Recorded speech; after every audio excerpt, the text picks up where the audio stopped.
What a lovely day!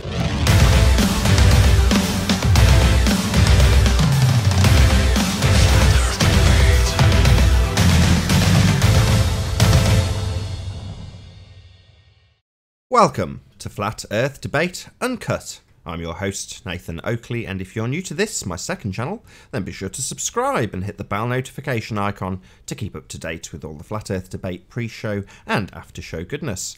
If you'd like to support this channel, there is a super chat that runs alongside each of these shows while they premiere, and there's also a PayPal and crypto link in the info box below this video. Now, we're currently joined by Earth Flattener and Anthony Riley, so let's see if I can get the mics open on both of those guys.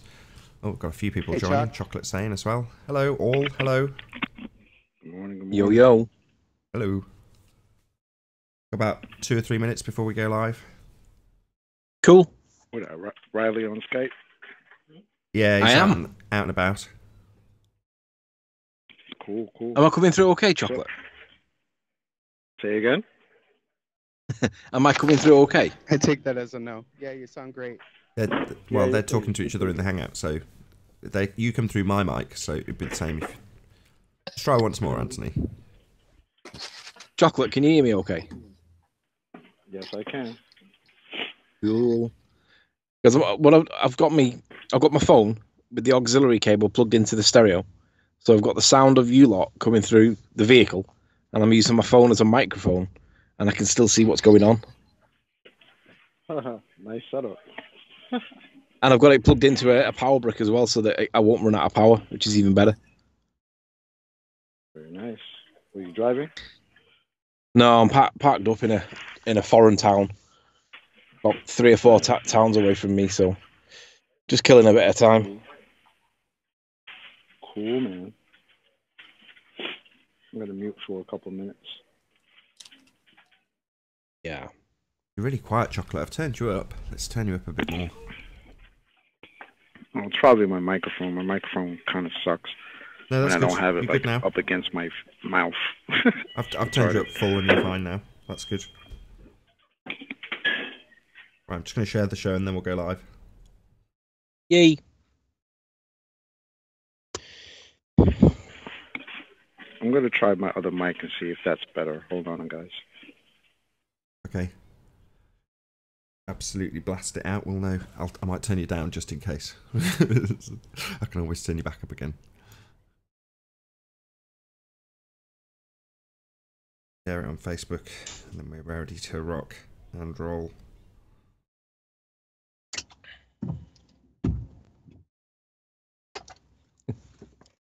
I've had one of the trolls on one of my points or one of my posts, and he said a phrase that is synonymous with one particular troll, kind of giving away who he is. Okay. So I've just referenced him by his first name just to let him know that I know who he is. You guys hear me better? That's still quiet. Was the phrase morons? I can turn you back up though. Let's just see how you sound when I turn you back up, Chocolate. How's that? Mic check, mic check. Yeah, not bad.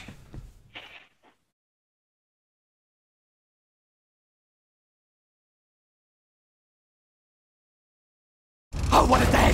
What a lovely day!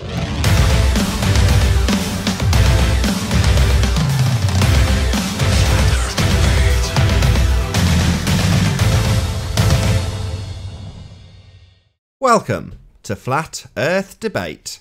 I'm your host, Nathan Oakley, and if you are new to this channel, or you've not done so already, be sure to subscribe and hit the bell notification icon to keep up to date with the Flat Earth Debate. If you'd like to support this channel, there is a super chat that runs alongside each of these shows while they're live, and there's also a PayPal and crypto link in the info box below this video.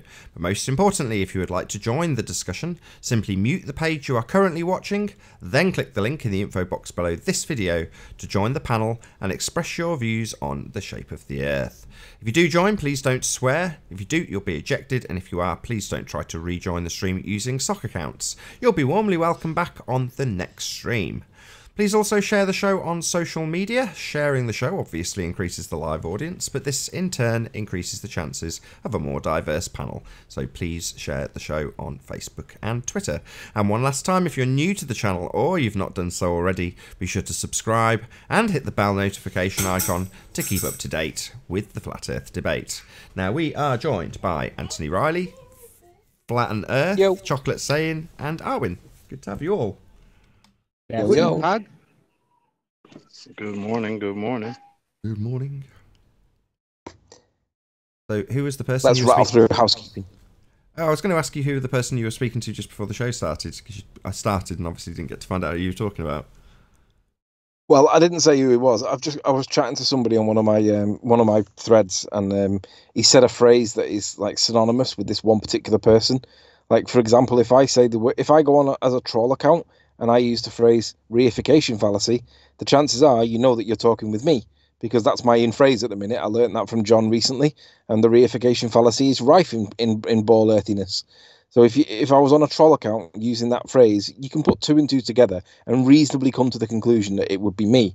On this occasion, the person that was talking to me used the phrase gaslighting, and there's only one person that uses that phrase.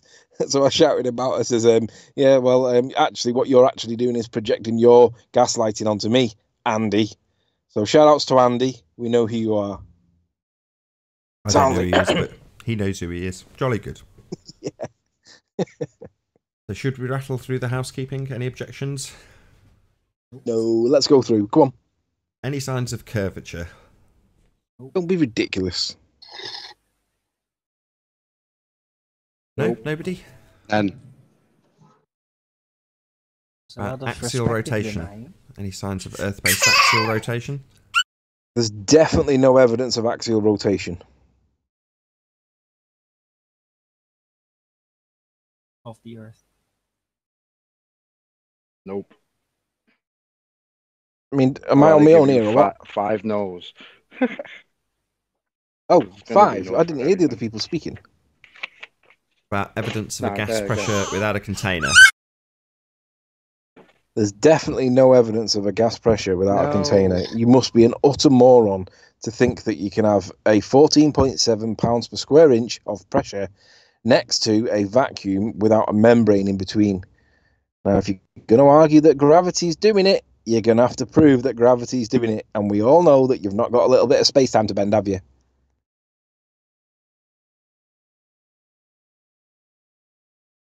I think it's worth actually just pointing out a little bit further than that. If you can't prove gravity, then you cannot have the gas ball in space. And we all know you can't prove gravity. You can't have the gas ball in space, guys. Sorry.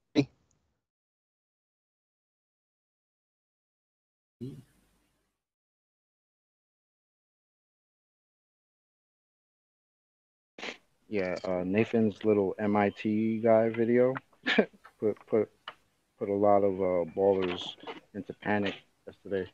They were trying to, oh no, why are they looking at this guy? Who is this guy? Like, wow, and guys. isn't it two invisible forces that they work with? Gravity's one, and then dark energy is pushing us down. No such thing as dark energy. No. Oh my dark God, energy is dark only supposed energy. to be out there in outer space to counteract all the gravity going on. It's basically the. So Flat, no, you were watching some Neil deGrasse Tyson? where No, you but that's what that it's dark supposed to be. energy. It is obviously a band-aid for a astronomically large problem they've created with their theoretical conceptualizing. All right. That's why So it's yeah, there. I didn't say it was actually happening. I'm saying they are saying that it's happening. And yeah, it's a band-aid. I see that. A giant band-aid. It's more like a full-on mummy packaging, because it's the problem is, what is it? Mummies were used to 99%. That's the problem of the entire mummies were thing. used to It's transport astronomical. cocaine. Wow, how did we go from axial rotation to exporting cocaine? Crazy. I heard that the first time from you, Nathan. When you said that, I was like, oh wow, yeah, that makes sense. Okay, if you say so.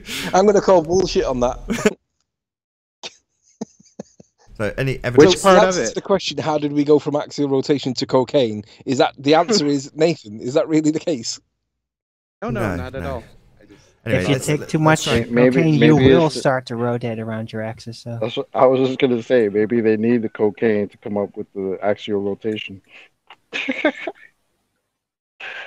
Ridiculous. I think that's alcohol, isn't it? Not cocaine. yeah, with alcohol you get Definitely. it even quicker. No, cocaine is not alcohol. Okay, let's move on. Two Any different any things. evidence of a self-perpetuating molten iron core at the centre of a presupposed spherical Earth? No, No. absolutely not. Molten iron, when it's at molten state, is beyond its Curie temperature.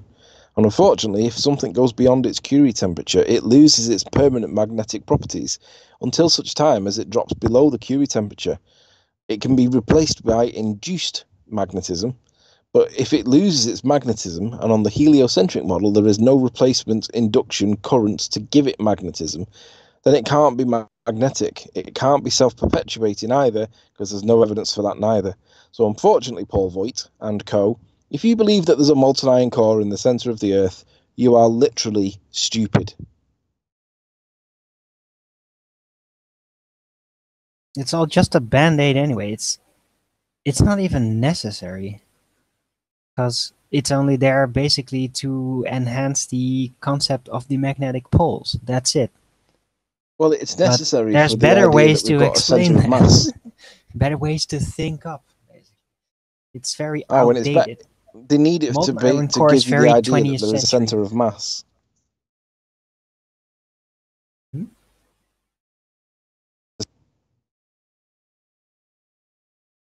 Okie dokie then. But Arr. any evidence I of saw Earth somebody's- radius? I saw somebody's comment in chat yesterday saying that NASA were going to put a satellite into orbit around Riley's belly, but they couldn't afford the fuel costs. I thought that was funny. Orbits presuppose a sphere Earth, so they're not really proof of R. Or a spherical belly. Well, Yeah. that can be proven. All right with the spherical belly. That can be proven easily. So, no evidence of R. That was funny. Whoever said that. I think we No, covered. there's definitely no evidence of R. Didn't R. didn't NASA prove R again by landing on Mars again yesterday? I don't know what's the Yeah, deal with that. A did couple you of people notice that all commented. those- The lunar rover showed its first image. Yeah. Okay.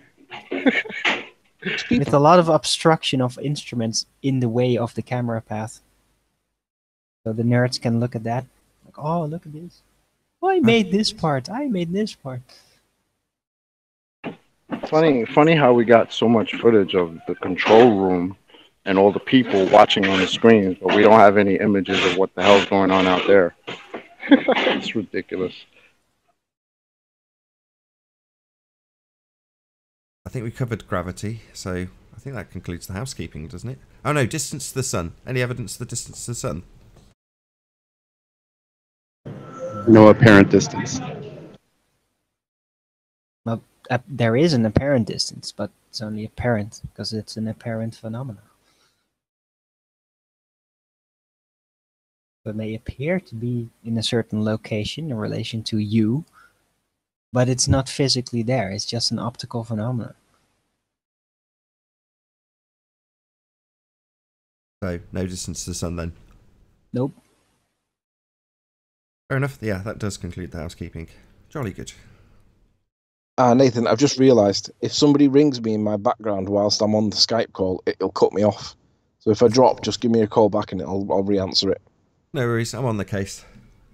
Cool. Yay! Now the trolls know how to shut you up. Yeah. That's true.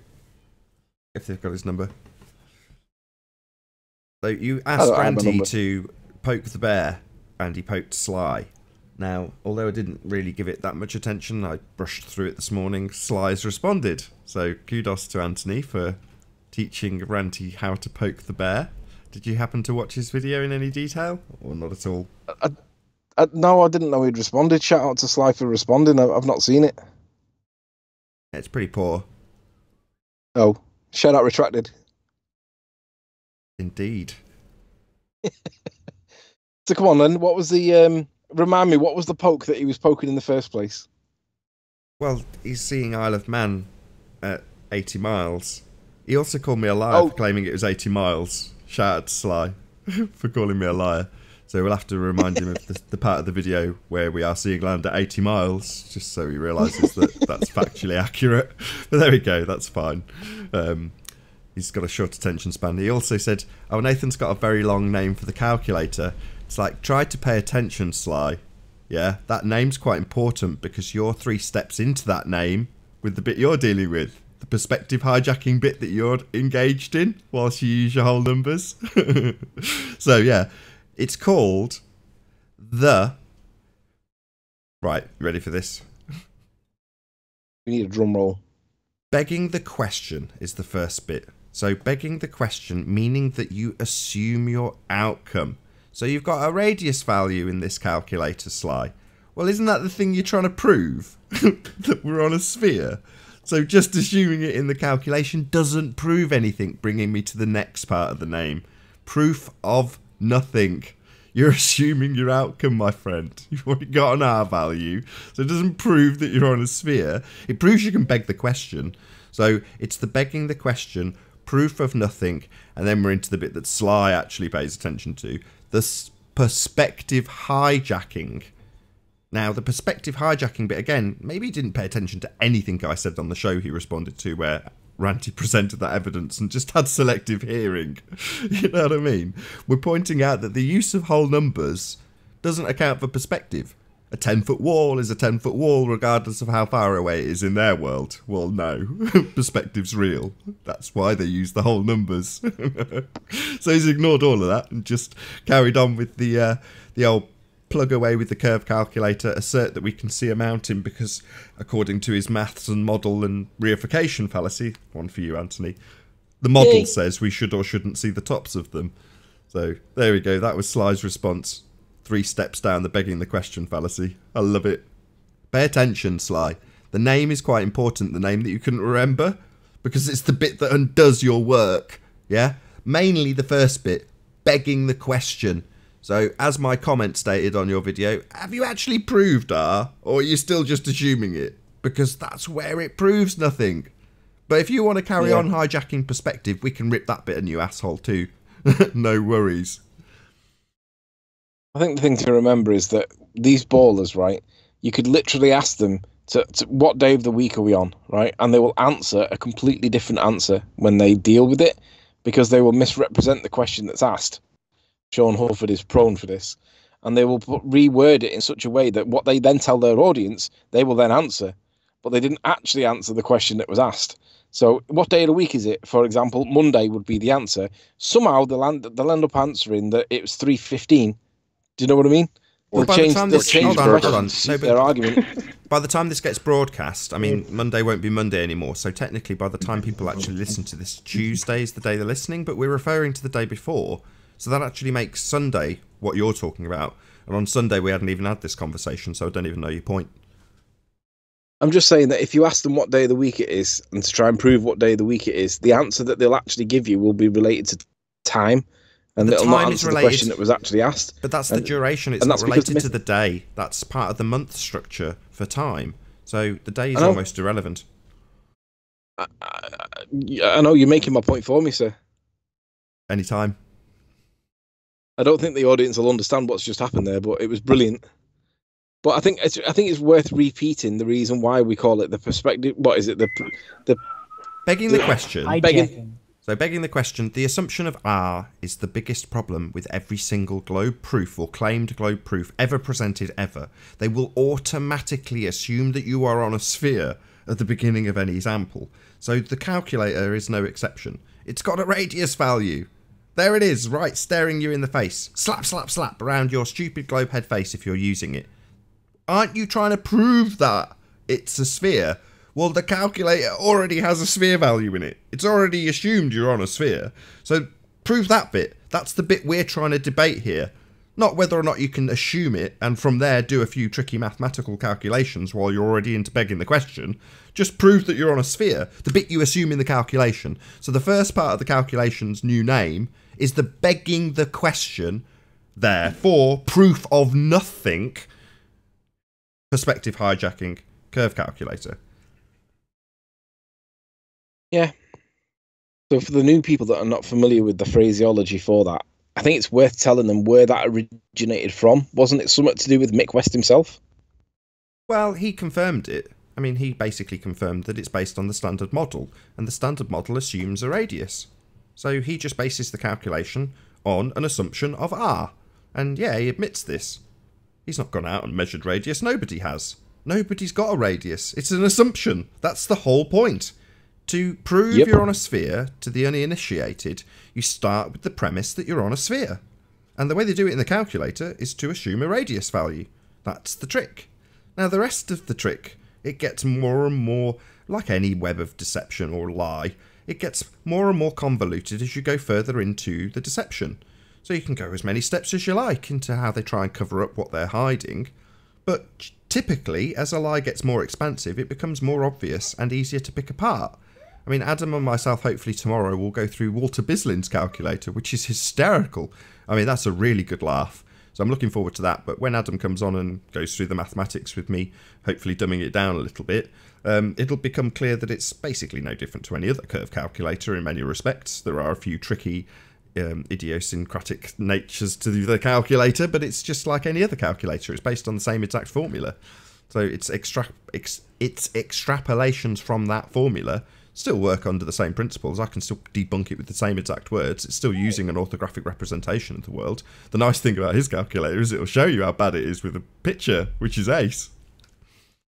I just want to shout out YouTube chat. He says, Ron Burgundy, have you got any proof that the Earth is moving yet? So what I'm going to do is I'm going to poke the bear with Ron Burgundy and say, Ron Burgundy cannot prove that the Earth is rotating, orbiting, axial tilt wobbling, all of that nonsense that they claim. Ron Burgundy cannot prove that the Earth is moving. So shout out to you.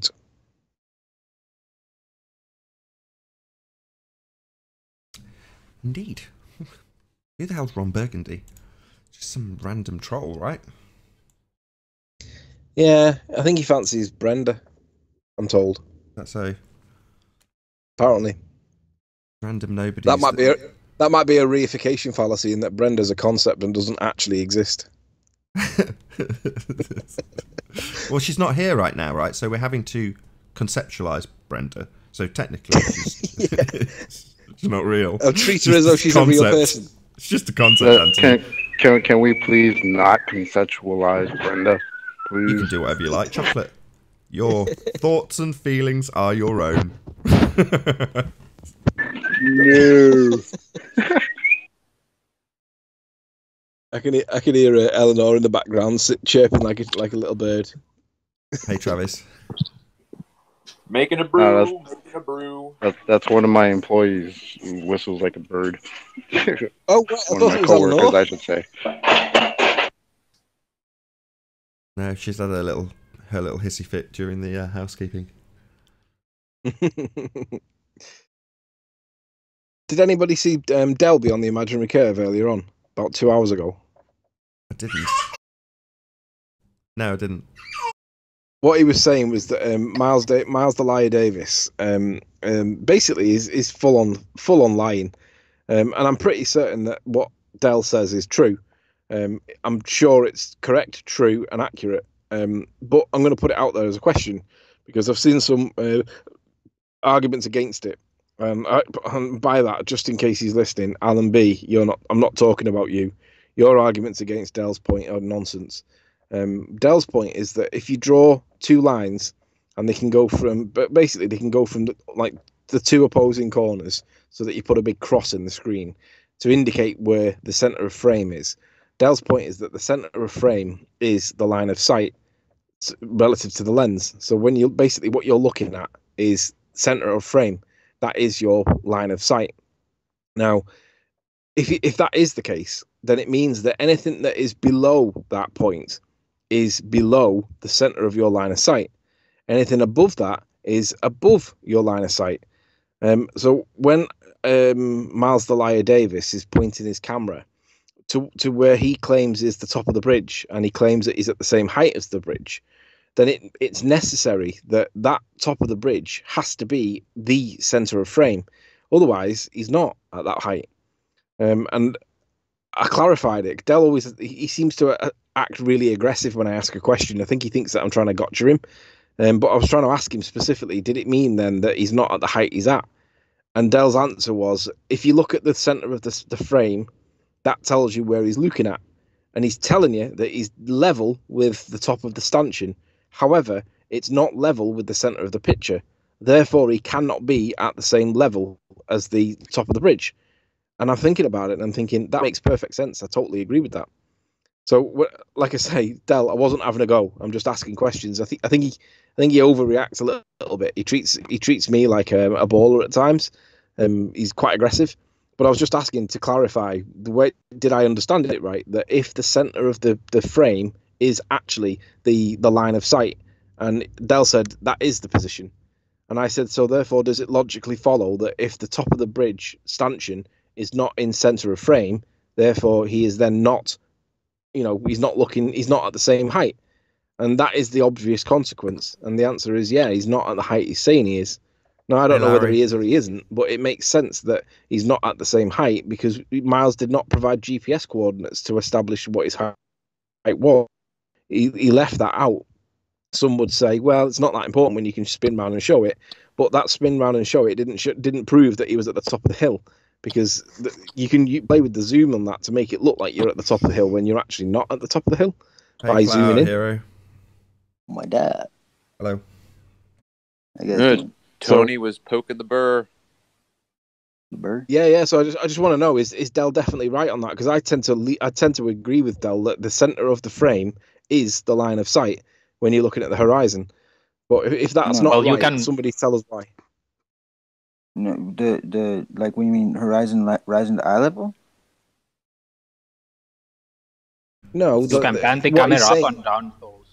Really? What he's saying is that Miles claims that the top of the bridge stanchion is center of frame is basically he's on line with it.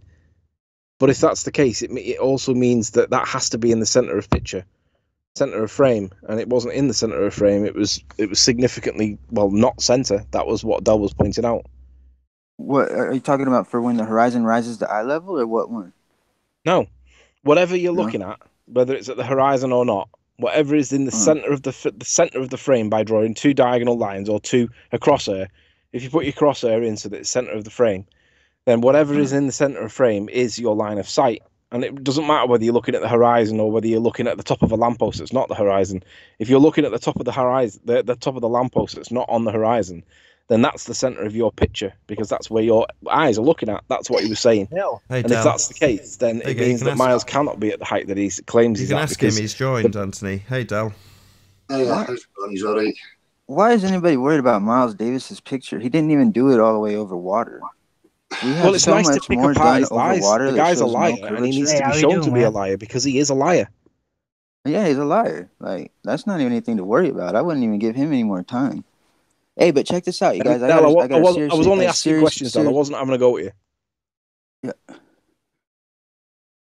What? Did Del not join the chat? I thought he joined. I thought I heard his voice. I'm here. Yeah, he's here. What's up, Del? He didn't hear you, Tony. He didn't hear you. So any image, can you see me okay? Yeah. Any image that anybody is taking with a lens, anywhere you point, the central point of that image is always directly aligned with the center of the lens. Okay? So if you are pointing at if you look at Miles Davis's photo, the full scope, okay, get your crosshair and center the image, because that's aligned directly with the central point of the lens, the camera. Okay? Now what Miles Davis has done is he's just arbitrarily drawn a red line across the top of the bridges, saying that, look, I'm at the same level. It's impossible for him to be at the same level, because the centre of the image shows you that he's pointing into the sky. Okay? So when we draw in perspective, when we understand how perspective works, if we want to look upwards at anything, we draw the horizon in the lower portion of the screen off centre. Okay? Then we start drawing, because then we're having an upwards angle. The centre of the screen remains the same. It shows you the direction that you're looking at. If you want to be looking downwards at anything, the horizon will be in the top portion of the screen above the central point. Okay? So that's how in any image you can identify, like the one we're looking at right now, with the sun in the background, you can see that the camera's low. Yeah, but look where the horizon line is. The camera's pointing into the sky. Yeah. Now the camera's lowering down. What's happening to the horizon? Yeah. Coming to the central point. So any image that anybody takes, you can identify the direction of where the camera is actually pointing to. It's a fixed frame of reference. It's never going to change. So in Miles Davis's photo, we have the square screen. We pinpoint the centre. We can see he's pointing into the sky. The bridge is below the central point, and he's drawn the red line. Okay. On another one, he shows you that he's looking at Ben Lomond, and he's professing he's at the same height as the chimney. But the red line across the top of the chimney is in the top portion of the screen. If you're parallel with the Earth and you're perfectly level and horizontal, the centre of the screen will align with the horizon. Yeah, I agree. Understand? It's a fact. There's no way to escape it. So if we look at the image that's on the screen right now, the horizon line is slightly off centre, above centre, which means the camera is pointing downwards towards the ground. Now, in one of the images that I've got, can I screen share on here? Yeah. Yeah, let me just show you something that Ranty done right that points this out perfectly. Let me just find this image, 2 seconds. I actually showed this and then realised that afterwards what I'd actually shown. So how do I, right, screen share on here. Where's the right, so it's still up there. Okay, application window. No. Aye, but I want to be showing the application window. Why is it showing me the Hangout one? Well, I need to click that first, so screen share. Why is it not letting me screen share? Let you? No, it's not letting me screen share, Nathan. I'm clicking up like, oh, entire screen. I need to go, right, hold on, sorry. It's because I'm not holding the Hangout. Right, okay. So can everybody see the image that I've got of Ranty's? Yep. Yeah. Yep, so we see these two gulls here. That's the one we can see, the one with 2 seagulls. Okay, now we can identify where Ranty's pointing because the centre of the image is here in between barrel and furnace. That's the centre of the image, okay? So he's looking upwards, right? You understand? So look at the height of the seagull head in comparison to these buildings. Now, we're going to say that the seagulls are higher than these buildings? No, because we're looking upwards, the horizon falls, the parallax, it falls behind the objects in the foreground dramatically. Yep, it falls so when you're into slightly the horizon. looking up at the object in front of you, those at the back fall below the height of the gull head. Can you see that? Yeah. Right. So it's a simple way to understand it. If I go to another picture. I agree with what you're saying. And even if you were... I can't see how it could be anything else other than this, to be honest with you. I've heard different people saying things. We're still on. We've been sniped. I agree with them. I think that they will literally... You're breaking off. Hold on. Riley, you're breaking off. I don't know why.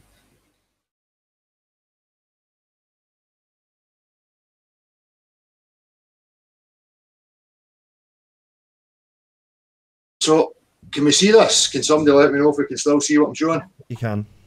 Okay. So here we have the centre of the screen. We intersect the screen diagonal, whatever way you want to pinpoint the central location. There is the centre of the screen. That's the centre of the frame. That's where the camera lens is actually pointing.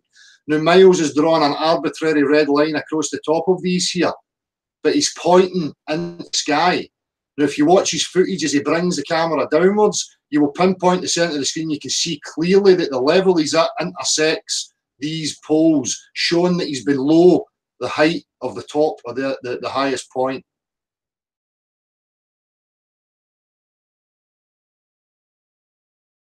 Can somebody give me feedback? Can you hear me? Yeah. Paying attention to what you're saying. Yeah, I don't disagree. So it's the same here again. This camera is pointing downwards. The reason you know is that the horizon's not intersecting the central point of the screen. It's pointing into the water, which raises the elevation of the horizon. So if we look at perspective drawing quick, just let me show.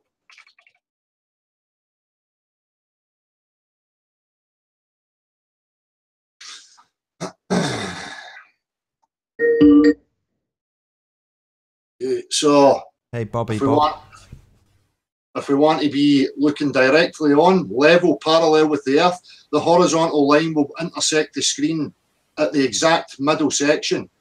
If we want to be looking above, as you can see here in this image, the horizon rises to the top of the screen. The central point of the image is always there. That's where you're looking at. Okay, that's the direction you're looking. You want to look up at a building. Okay. Sorry, just bear with me till I find something good enough. So again, you can see here in this one, we're looking downwards. Centre of the screen is here. Horizon is above the central point. I'm just looking for an upwards one. Hold on, Del. Okay, so here, Owen, can you just kick blame me out the back chat? I already did. Okay. So if we look at this image now, there's the centre of the image. That's where the focal point is. If you had the camera and you were looking at that, you would be looking upwards at the buildings, which lowers the horizon to the lower portion of the screen. So if we then get back to Miles Davis.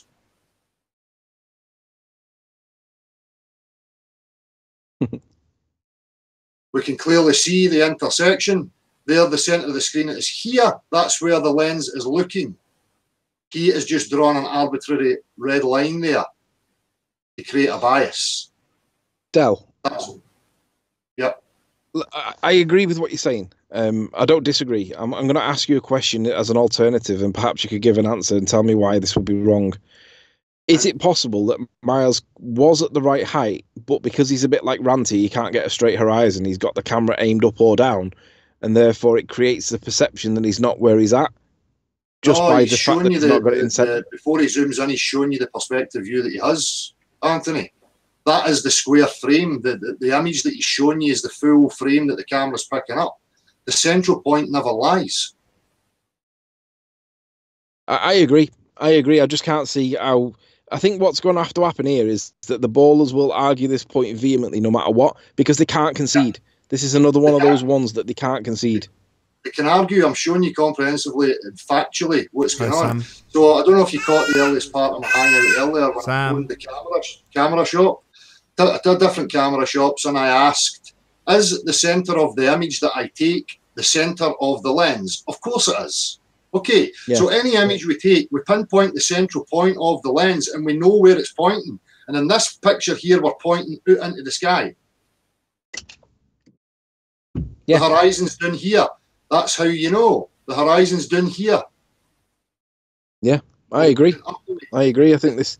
I hadn't seen this angle. And now that you've pointed it out, it's blatantly obvious, and I wish I had noticed it, because it is obvious when you get told it.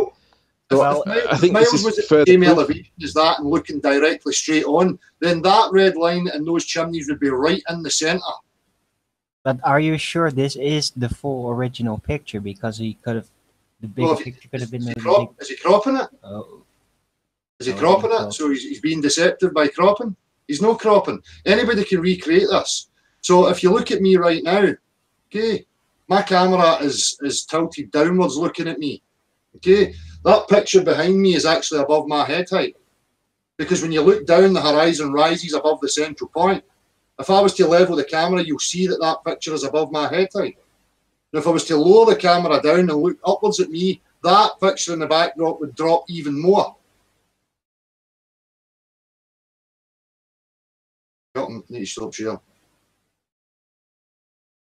Yeah, Miles Davis's problems get worse as well, because the mathematics he uses alters the camera's angle of view to calculate out what he can see from each of the pictures that he's taking. So in other words, when you do the maths for what he claims you should or should not see, he's actually accounting for a different viewing angle for each and every target that he puts into that maths. So he's only going by the mathematics that dictate where the camera's going to be pointing based on what you're pointing it at. Whereas he's basically said, I'm fixing my angle at this position. But he hasn't accounted for that. He's just used the standard calculations, and they're continually tipping the camera further down as you look further out. Yeah, well, in this case, Nathan, you know, it doesn't matter about his calculations and numbers that he wants to reference. The image does not tell any lies. The central point of the lens is right here in the sky, pointing upwards. There's absolutely no way to escape it. So, Del, can you respond to this? Alan B has put up some opposition, and I don't agree with Alan B, but I want you to address it. He says, Del is so wrong, he doesn't understand the difference between eye level, pitch, horizon, and line of sight. Do you want to respond to that? It's a camera lens. It's fixed. It's no wobbling about with goggly eyes looking round bends and changing reference points. It's a fixed frame of reference. It's like looking through a telescopic sight for a gun. When you cross here, that's exactly where you're pointing and where you're looking. The crosshair intersects the centre point of where you're looking and focusing on. It's the same with a camera. So here is the picture. Yeah. There's the central point looking into the sky. I agree. I don't really see how they can argue against this, but I realise that this is one of the points that they have to argue because they don't want their friend, Miles the Liar Davis, to be exposed to be the charlatan that he actually is. That's why I'm backing this, because I think you're right. I know I'm 100% right. I've went through it and through it. I've verified it for myself. Is anybody really going to suggest that the centre of image is not the centre of lens? I mean, you would have to be completely retarded. But it's only if you can prove that it is an original uncut. Well, is he professed that this is a cropped image? Well, I don't know. Look, these are ballers. They do this kind of shit all the time. They will try to deceive. Well, they can't deceive. That's the point, though, Arvin. There is absolutely no way for them to deceive and cheat anybody out of this. So I'll use this one as a perfect example again as well. Okay, so is this image cropped? So here's the centre of the screen just below the crescent moon. Okay, that's where the camera's pointing. Are we saying that the camera lenses are curved and bent? Adam. So there is one problem with that argument, though. Like we can have line of sight to each object in the shot. So your definition of line of sight is actually wrong. Wait a minute. Listen to what I'm saying.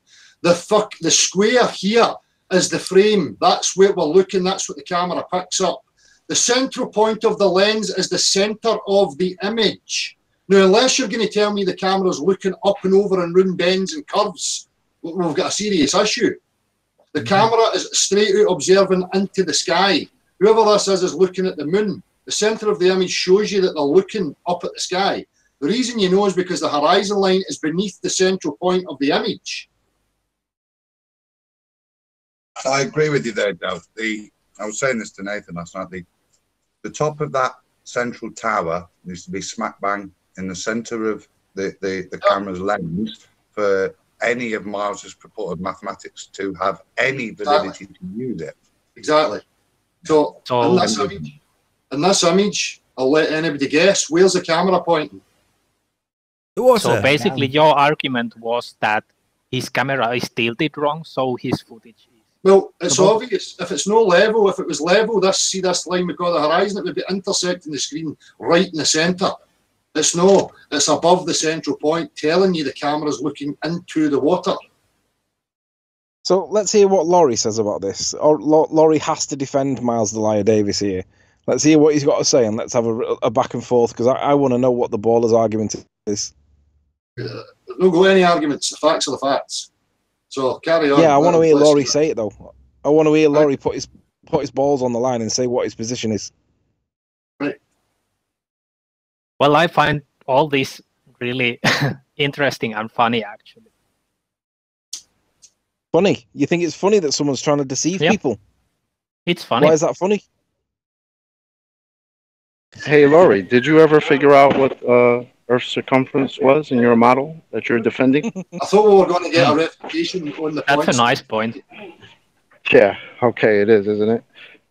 Yeah, let's get the point concluded. Well, it actually isn't. Laurie, do you think that Miles is telling the truth with what he's presenting on his picture or not?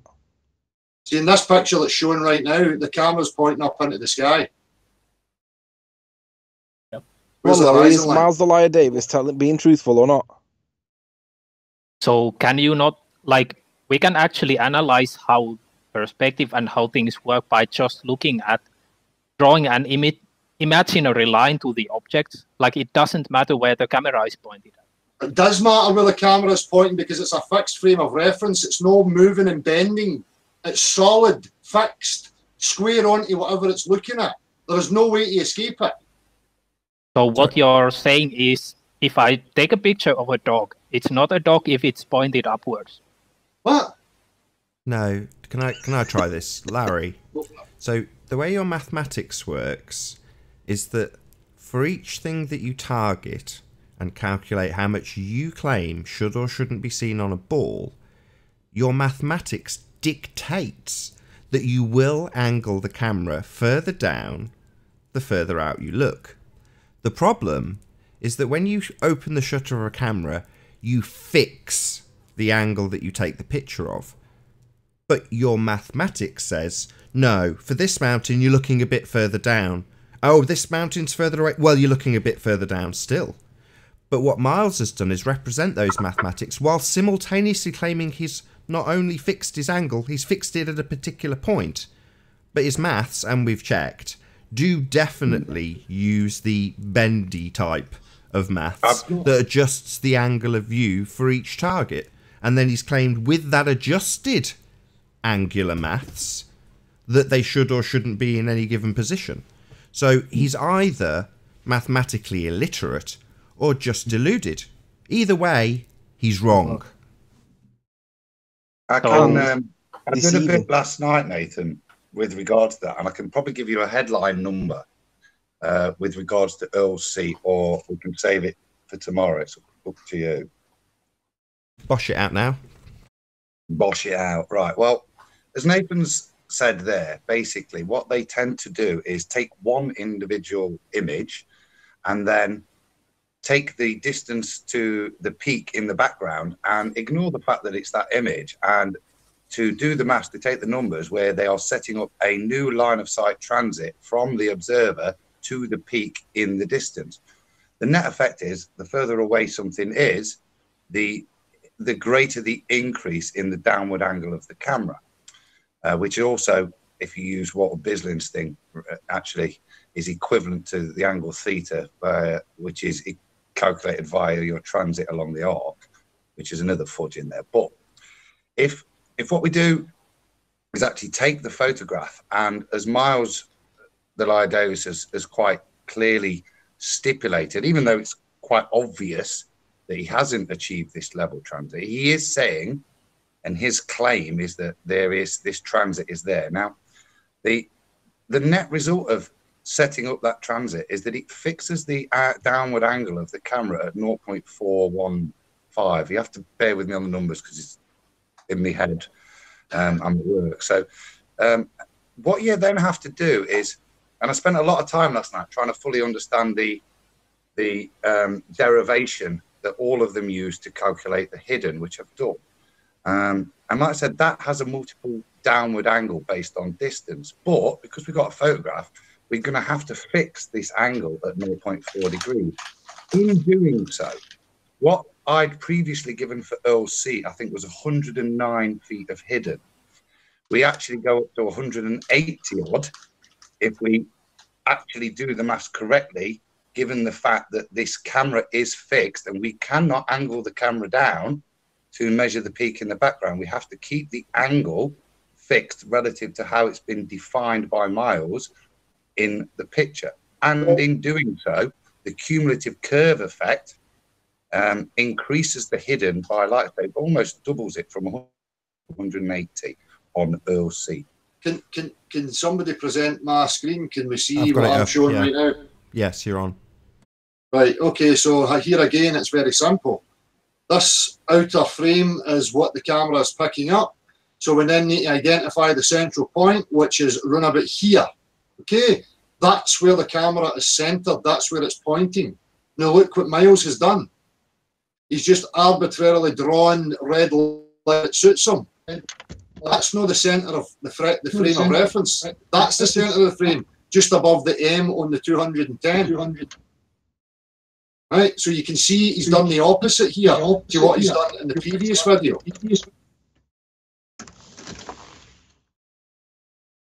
Can we see it? Yeah. I agree. Yeah, Right. I agree. So is it not clearly obvious? You don't need explanations and mathematical equations. It's a mechanical lens that's not telling any lies. Center Del, of can I frame. ask, how did you notice this? Where did this come from? Did you notice it yourself, or did somebody tell you it? I noticed it myself, of course, because it was brought to my attention. It's actually Gav that brought it to my attention. And I've subsequently heard that so many people have been affected by obvious bullshit. Right? Yeah. So it's very simple. We understand a mechanical lens, and that any picture you put onto, it's a flat picture you get with a central point which is aligned with the center of the lens. Cameras don't look round corners or any of that stuff. They look square on at everything. Doesn't matter where you point it. So if you identify the center of any image, you can tell where the camera's pointing. So in this case, he's pointing there into the house, okay? And then he's drawn up here saying that's where the camera height is. It's not where the camera is pointing. Camera's pointing there, above the M. Del, are we, looks like Miles' photo, are we measuring from left to right?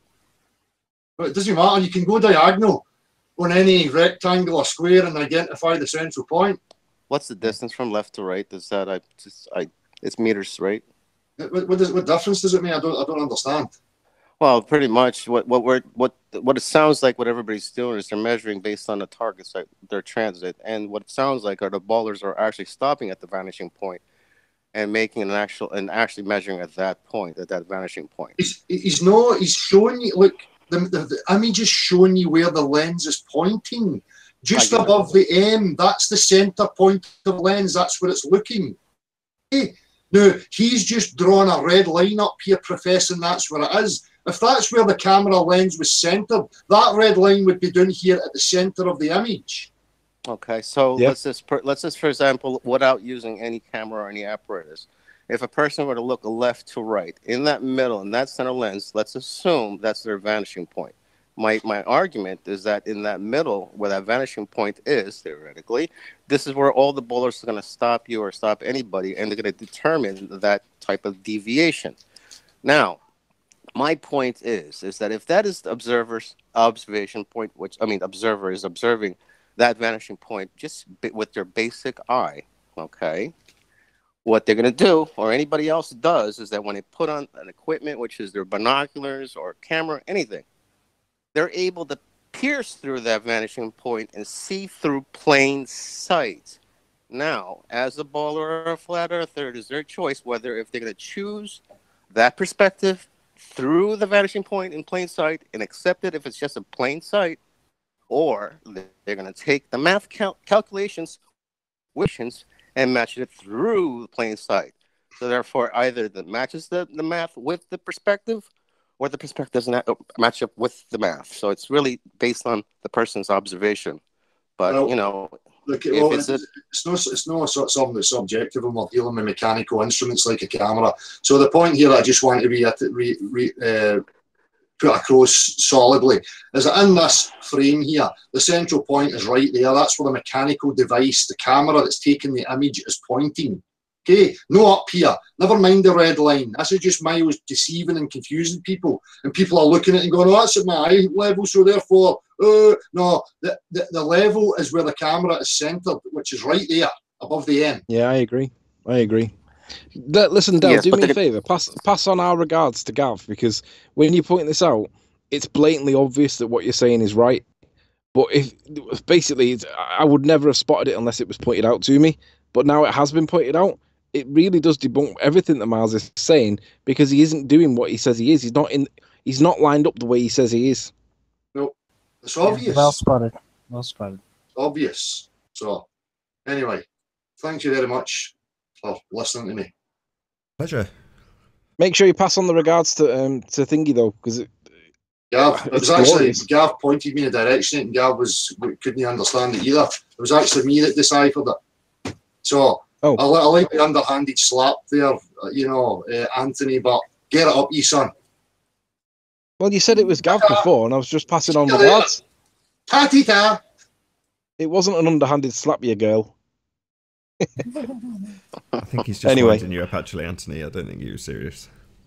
I mean, does anybody get might what I'm have been. saying about the vanishing point? I mean, whether if it's going to be a smaller distance or a large distance, the argument is going to stay at the vanishing point. We need to get beyond the vanishing point through the vanishing point and to discuss that where we're seeing these objects. Now, if it's, I mean, for right now, what Dell says, if the crosshairs are there, and what Anthony is saying, if it is 1 degree, correct? That degree, we should see a deviation, at least 10,000 or 1 degree drop, a deviation beyond the vanishing point, assuming if that's accepting the math. But who knows? I mean, it's up to you guys, or if I'm not making any sense, but I don't see the math matching up the perspective. So that's my blender. So it doesn't make sense of what I'm putting together based on their maths, their coverage of maths. That's all I need to say. So if anybody wants, I yield. If anyone wants to jump on a panel. Let me just say to Dell as well, he did actually credit Gav with that before. Hold on 1 second. Hence the reason why I congratulated or thanked Gav. Anthony, but if he took that as an underhanded slap, then that's your problem, Dell. It's not my Jesus. problem. Anthony, stop talking. Hello, and Daniel, how you doing? Pretty good. Shut up, Anthony. No, don't be rude, Dan. Don't be rude. No need. Sorry, Anthony. I always wanted to do that.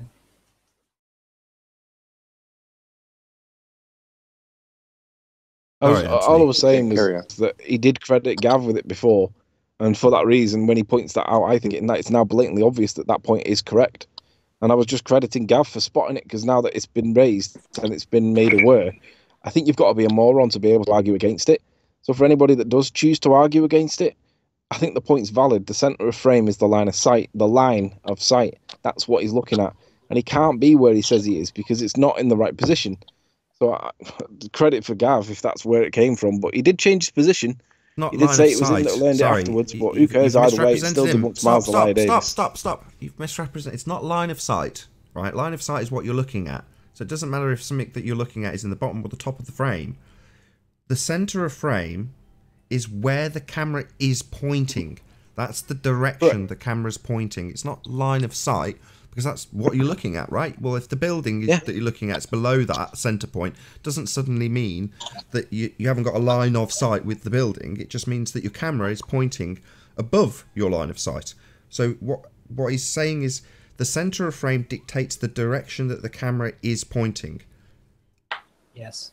So the centre of frame that you see in the picture will be what you're looking at directly, square on, in that direction. If it is an original photograph. Yeah, well, I mean, what will inevitably happen is we'll get far less videos because you know, there's probably going to be people in the audience straight away going to Miles Davis's original video and trying to figure out where the centre of the frame is, and from now on they'll just present cropped images. And nothing else we can tell if they've cropped it though, because we can tell with the pixel ratio, can't we? Well, they'll try all sorts, I'm sure. It's like, I'm just going to read back what Nora said before, and it's absolutely true. It's a case of working out what the sleight of hand is. It's not a case of working out, is it true? There's always a fault, there's always an issue, and it's always deliberate and intentional. And that's what we're trying to work out. What have they actually done? We all know that the Earth's flat. We know that it's not a sphere. We know that it's not the way that it's being presented. What we have to work out is what exactly have they actually done to make it look this way? Yeah, and in the case of Miles Davis, the numbers that he gives are completely undone by him saying, I am fixing what I see at this angle. From there on in, every mathematical calculation for each thing he says is supposed to be in a given position is wrong, because the calculator is continually changing that angle that you're looking at each thing. Hey, Ranty. How do? Good to have you. Good to be here. Good timing, too. What have I missed? Not what you've missed, it's what you're about to miss, because I'm about to round out the show for a little 10-minute break. So with that, I'm going to say first and foremost a huge, massive, enormous thank you to all of the debating panel for making this debate possible, and of course a massive thank you to all of the live audience for tuning in and hopefully sharing this debate. If you hated the show, then smash the dislike button, then smash it again. But if you liked it, maybe consider sharing it with a friend or subscribing if you have not done so already. I've been Nathan Oakley, and I'll see you all in the next video. Oh, what a day! What a lovely day!